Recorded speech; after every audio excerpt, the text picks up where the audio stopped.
Okay. Hi folks, this is my beautiful John Deere rider mower. No, it isn't. It is so. It's just 4 years old today. Here, so I'll one show problem you. with it. Hang on. It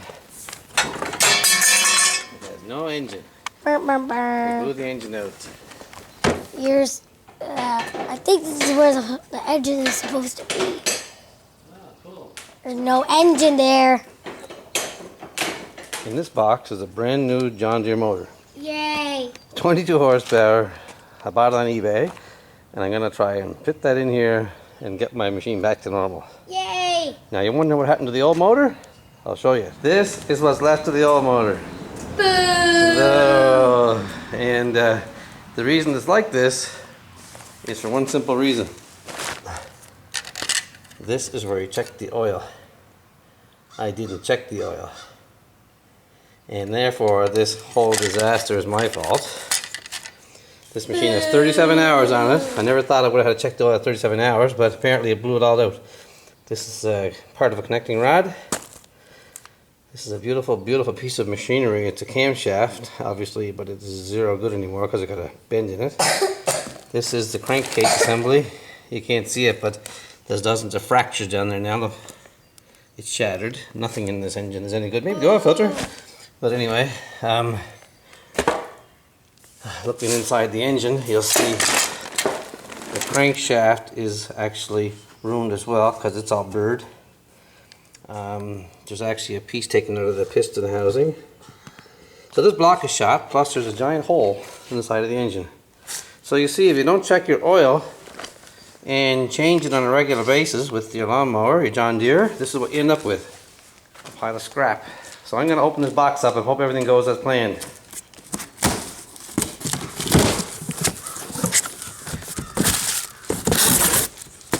Wow, beautiful new John Deere. Look at that. 22 horsepower overhead valve. Look at the nice yellow oil thingy. Okay, what are you doing? Oh, grabbing. I think I'll open this box this way. Okay. Ow. That hurt. Did that hurt it? This is packed beautifully. It's obviously a brand new Briggs & Stratton. I wonder where it came from, though. I'm sure it came from Briggs & Stratton. It's Warning, awesome. it says. Where? Warning, check your oil. Probably nothing in it. Warning. You're probably not going to check your oil. I will now. Lesson learned to everybody, guys. Check the oil before you do this. Yes, exactly. Okay. Before you put the pedal to the metal and start cutting the grass. Or else you could end up in a fiery inferno. So he's putting it on the ramps now. Just a little leisure work. Yeah, I guess so. So it's easier to get under there. Easier to get under. Suggestion number 2. I think the lawnmower would work better if you cleaned out all that grass. Okay. Holy jeez, you're strong. Thank you. I'm gonna. I don't have any muscles, guys. I am terribly strong. You are very strong. I'm not strong at all. Whoa, there's so much compartments. So much. Okay, show it then. Suggestion number 3. Try to get out that scratch. Worry about the right socket, really. When you're on.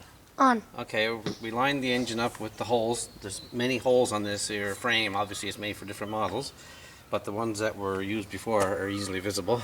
So next, I'm going to mount put the clutch assembly on first to make sure I get that lined up, and that goes on underneath the engine.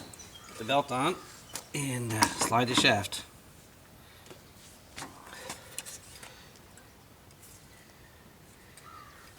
Right over there. There's a key. Right there at the bottom, the keyway.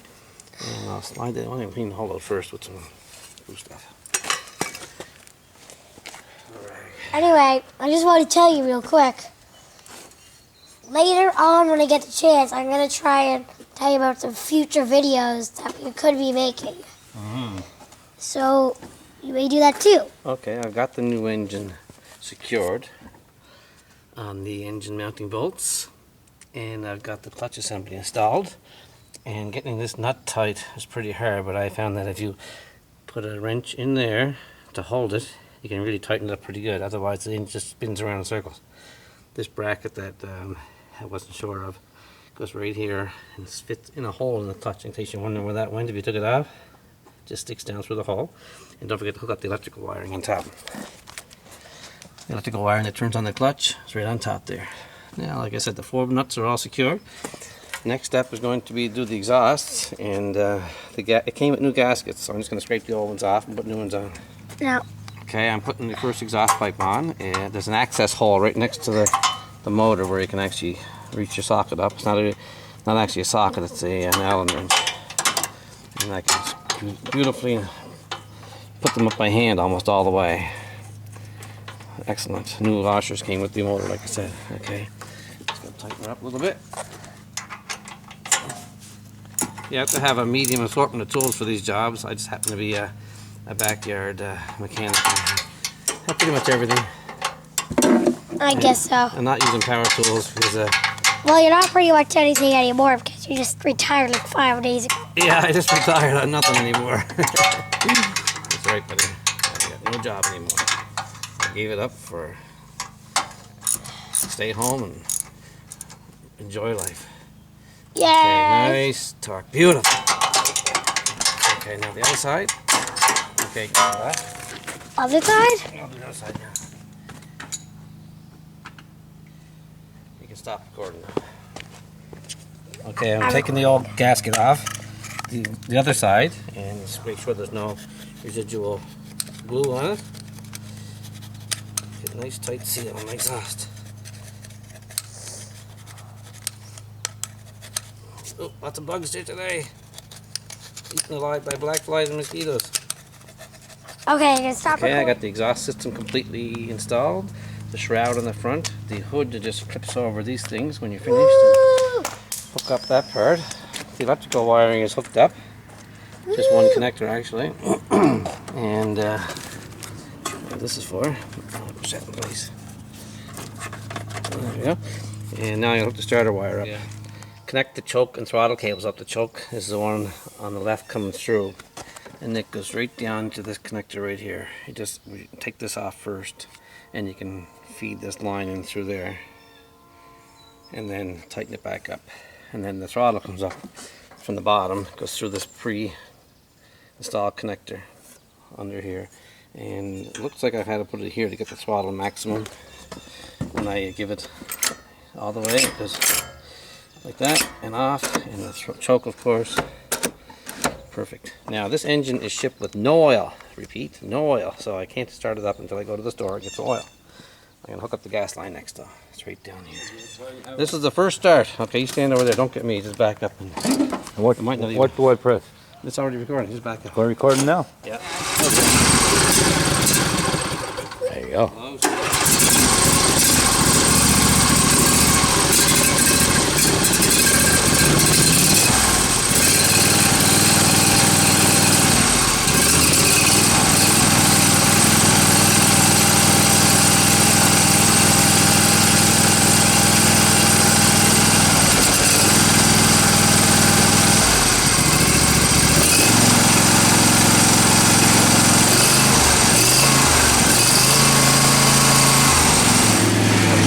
It on. Now that I have the chance, I want to talk to you about future videos that we might make.